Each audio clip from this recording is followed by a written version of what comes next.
Well, thank you guys for being here today. Thank you for checking in with us. We're doing another one of these episodes. This is the third one we've done called Three Good Questions. And today I have Patrick Mead. Patrick, if you will, say hello. Hello, how's yourself? Yes. And we also have my friend Jan Lira. Jan, if you will, say hello. Hello, how's everybody? Doing well. Thank you. Thank you guys so much. And so we're going to start by giving them just a little bit longer to introduce themselves. So we'll start with Patrick, and if you could just give a little bit longer introduction. My primary task is to pastor a historic church just south of Nashville. Educationally, background, got a couple of PhDs, one in research psychology and the other in neuroscience. And I still work in those fields with law enforcement agencies from the county level all the way up to international, to Interpol and that sort of thing. Specialty in fear, combat, recovery, PTSD, and that sort of brain wiring stuff. So, but my day job is to work with about 1,000 fantastic people just in Franklin, Tennessee. And certainly that's the most exciting one too. All right. Jan, if you will, and by the way, before I get to Jan, Patrick also has a pretty long relationship with Senatobia Church of Christ. He's been here several times, I think starting in 2009, if I remember correctly. So it's really good to have you back here, Patrick. Jan, if you will, take a little bit longer and introduce yourself more fully. Okay, I am a born and raised Memphian, and but have lived in Louisville, Kentucky for the last 30 years. Raised two daughters. They're grown and married, and I have one perfect 7-year-old grandson, and enjoy FaceTiming with him every day. And then my husband, Danny, and I live here. He has a construction business, and I have done women's ministry here for the last 20 years. Became very passionate about it after some crises in my life, and just found experiencing God in a new way, God coming out of the box. And I just felt this calling for women and women's ministry, and it's a passion of mine, and I love that. In 2012, I was diagnosed with stage 3 breast cancer. I went through quite a lot of treatment for the next couple of years. And then in 2018 was diagnosed with metastatic breast cancer. So I am in ongoing treatment for that. And I also am a spiritual director. I just graduated from year 2 from the Lipscomb Institute, and have never, ever experienced anything as rich as that. And that's how I got to know Grant, was from year 1, and we became fast friends. Yeah. And I'm also friends with the Adams family from Senatobia. Yes, yeah, that's great. Well, thank you, Jan. Appreciate it, and have appreciated getting to know you and the time that we've spent together. So first question, I'm going to start with you, Jan, and then let Patrick, I'll let you kind of follow up behind Jan. During this pandemic, and we're talking specifically today about our elderly and our sick, but during this pandemic, our elderly and our sick, they have struggles to begin with, but what are some additional struggles that they have that many of us may not realize? I've just felt such concern for our elderly, especially, and our sick, with having to be alone. You know, we have a family at church, and his parents in their 80s, been married 60 years. The wife had a stroke, and her husband couldn't be with her, and he was in a nursing home, and she was in the hospital. And I can't imagine the agony of not being able to be with your bride. And she passed away, and you know, and then just how hard that is to be alone. And even for myself, going for treatments or for scans, you know, they're very, we call it scanxiety, you know, when you have the anxiety with going. And I've always had people go with me, friends to go or whatever. And so to go by yourself is difficult. And even an appointment I had with some concerning news, and being there by yourself is difficult. And I've had other friends that have had to get some really bad news at an appointment by themselves. And so that's the main thing that I've just been brokenhearted about, is that people are having to face such hard things by themselves.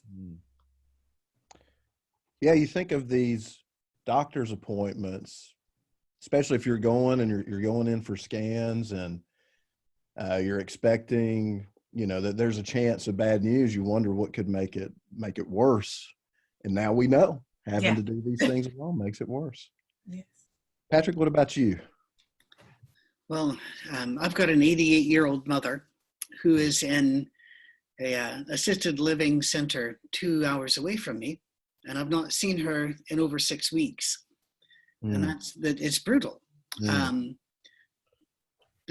universe is not neutral. Nature is not neutral. So we want to protect everybody by saying, stay home and you can't go visit here.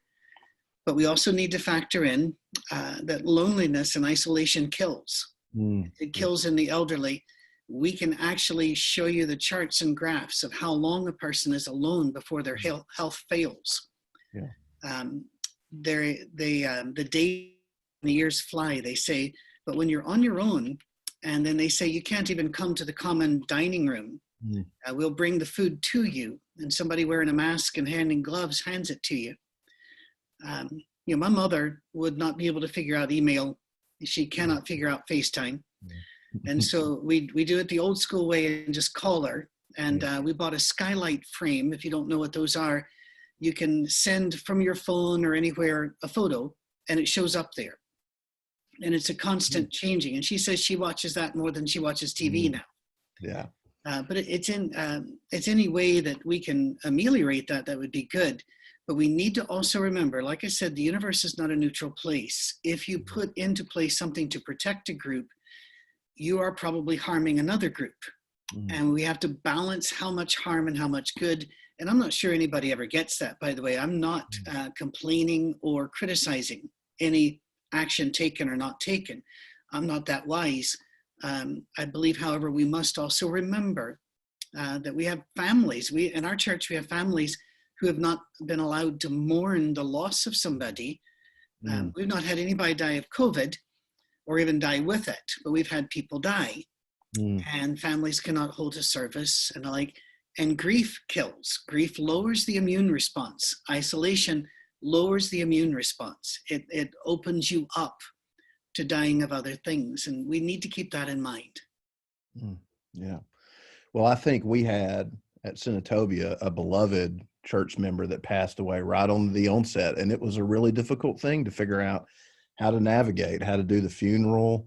She's someone that had cooked so much and had done so much for the church, and just had a big family here that we all loved. And it was really painful. It was really difficult. We came up with some creative things and some ideas to go forward, maybe cooking some of the dishes that she was famous for, and maybe doing something to honor her more publicly when we all get back. But it's tough. And I think people miss that. That leads into the second question, Patrick, that I had. How can congregations reach out to their sick and elderly during this pandemic, as many of them are limited technologically? And you talked about your mother and how there's no way she's going to figure out email or FaceTime, and you came up with some ideas, some things that you could do to help her. But what are some other ideas that congregations might be able to use to maybe slow the curve of some of this loneliness that our elderly and sick are feeling? Well, thank you. And it has to be done intentionally. At our congregation, our membership are divided into flocks, and we have 12 shepherds. Sometimes people call those elders or bishops. We call them shepherds, and they have their flock.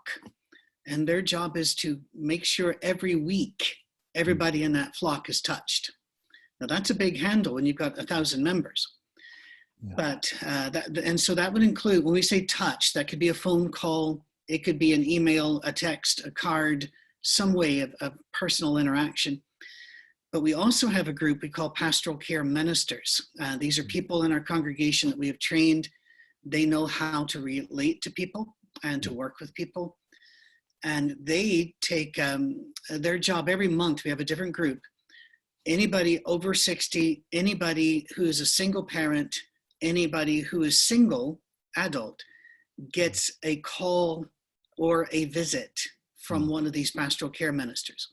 So every week they got 2 touches, as we call it, making sure that the people know that they're loved. And one of those is always from the same shepherd, so they can form a relationship, while the other one is from just a member there. And therefore, we found a lot of them, that means a lot, because it's not their job, but they got in touch with me. Yeah. And we find that forms long-term relationships, actually. They start getting together, they know each other. So that's our main focus. Plus the staff meets and the shepherds meet every week to discuss who needs an extra help. And I must brag, if I may, I may be going a bit long. I must brag upon my mother's church. It's a small church in northwestern Alabama. As you can probably tell by the way I talk, that's not where we're from, but she ended up there. And that church, their elders are in touch with her constantly. Their wives are calling her just to check on her. You know, do you need any groceries? You know, what can we bring you? Even though they have to bring it to a door far away, it's brought. And here's the real cool thing. In our fellowship, as in yours, we take the Lord's Supper every Sunday. Well, my mom can't figure out how to watch on her iPad. But one of the shepherds calls her every Sunday and says prayer with her over the Lord's Supper that she takes. She was raised very old school, where she wasn't sure she was allowed to pray for the Lord's Supper. And while that makes me sad in some ways, I'm very, very proud of her church. They will not let her go a day or two without a reach out. And that call over the communion, it just makes her weak. Yeah, that's wonderful. It's funny, you know, we know how important language is, and this idea, what you guys call, they receive 2 touches, and the irony is not lost on me that in this time of physical distancing, that the idea of touching someone emotionally, we've got to figure out ways to do that beyond just the physical touch, which we're not doing right now. Specifically, you said phone calls and letters. Are there any other ways that you're trying to reach out and touch your members? Well, speaking here of the elderly and the isolated is what we have, because for everybody else has online stuff every day. We are pushing the product. Yeah. we're getting into the Zoom meetings, and a lot of them are getting tired of that because of business, and their kids are online doing school or just Marco Polo with their friends. Yeah. But yes, we do with our seniors. If we hear something, such as my mother found something new and excited she had to tell me about just before we went into quarantine, and it was adult coloring books. Yeah. And she was ever so excited. Well, her church heard about that, and every week or two she gets an Amazon package. Yeah. And there's a coloring book or more pencils or something. And so we try to find out what these people are doing, what they like, and then getting more of that to them through the post. Yeah. And so it's a very personal thing. It's not right. You know, you're number 20 on the list today. I know I'm getting to know who you are, what you like, and how we can help you. Yeah. That's great.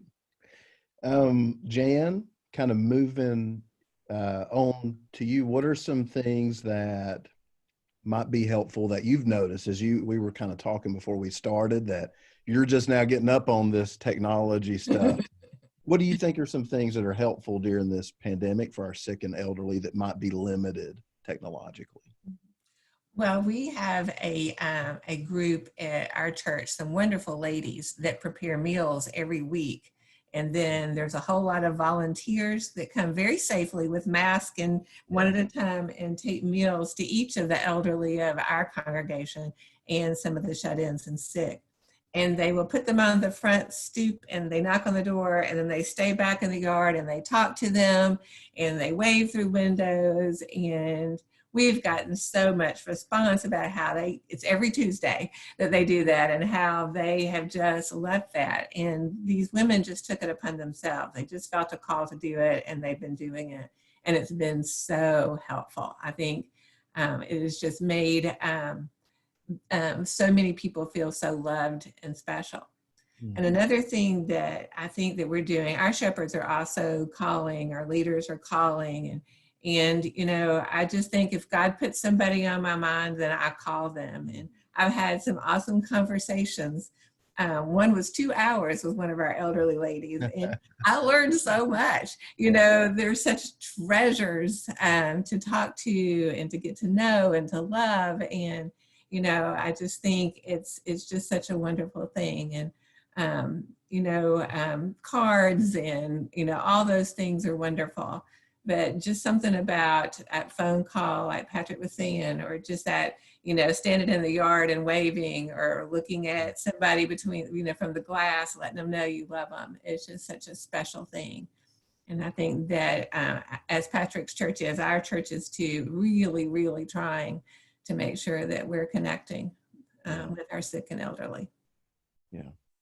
And I think we all find ourselves in uncharted territory here. Absolutely. There's just no doubt about that. And some of the things we've done, we've had our youth minister, we hired a new youth minister not too long ago, and he's done a really good job, brought lilies, you know, I think they're Easter lilies or something, brought them to a lot of our elderly folks and shut-ins, and they went out and egged. They're much friendlier since than we're used to. Yes. They egg several of our folks' yards that have younger children, so they could get a little bit of an Easter hunt. And we're just kind of trying to figure out what we can do to stay connected with people during this time.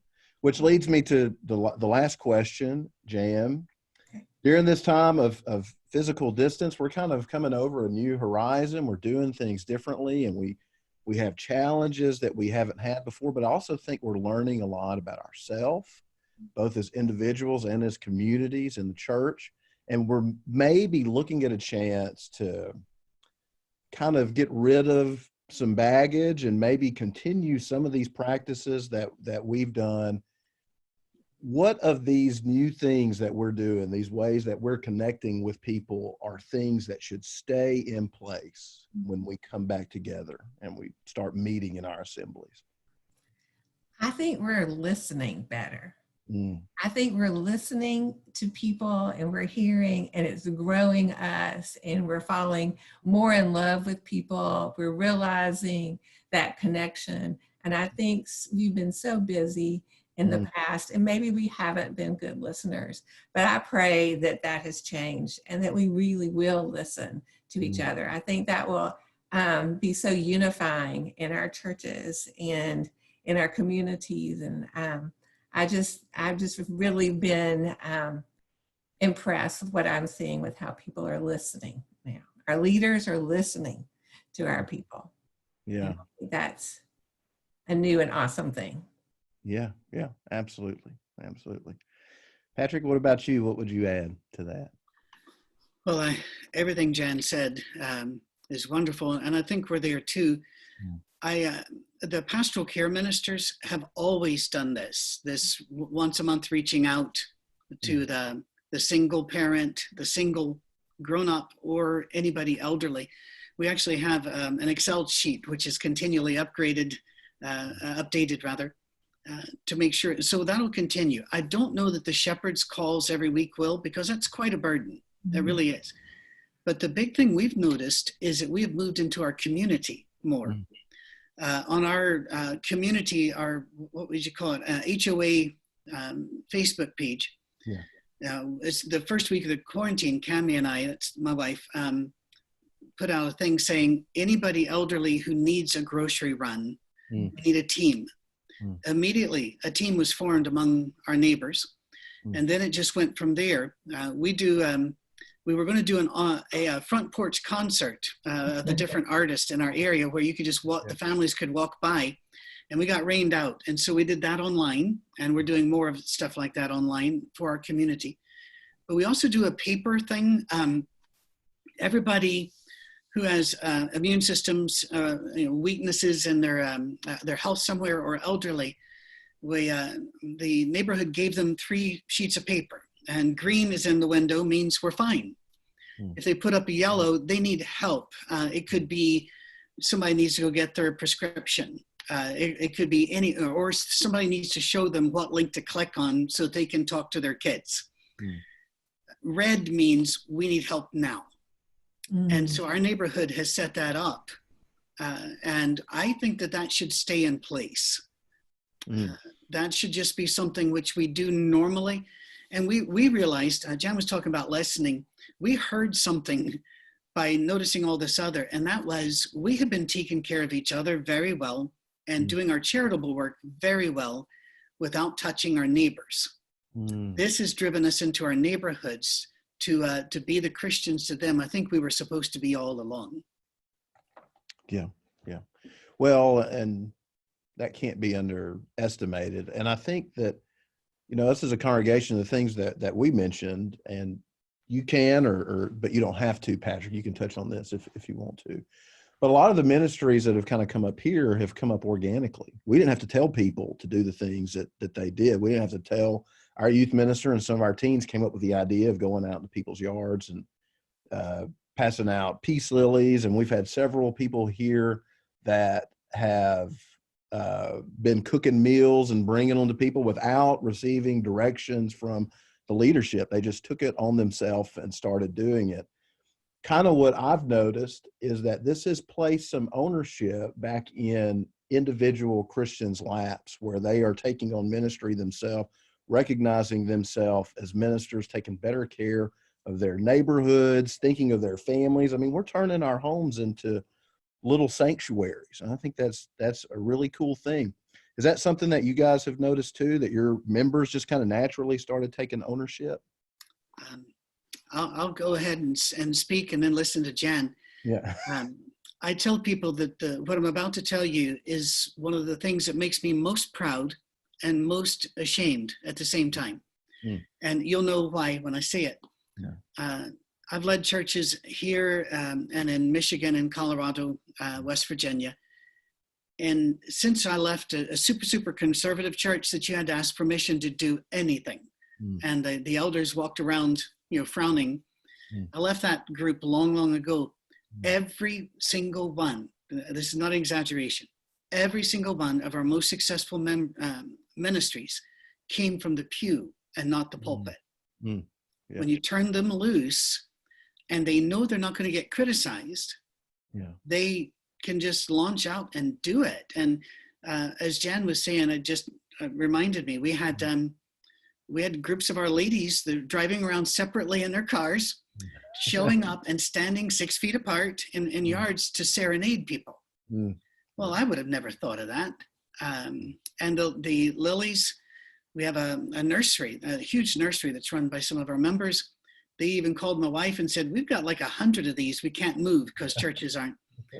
And my wife says, well, you bring us this many and we'll give it out to our neighbors. We didn't get any because they heard, give them away. And so they did.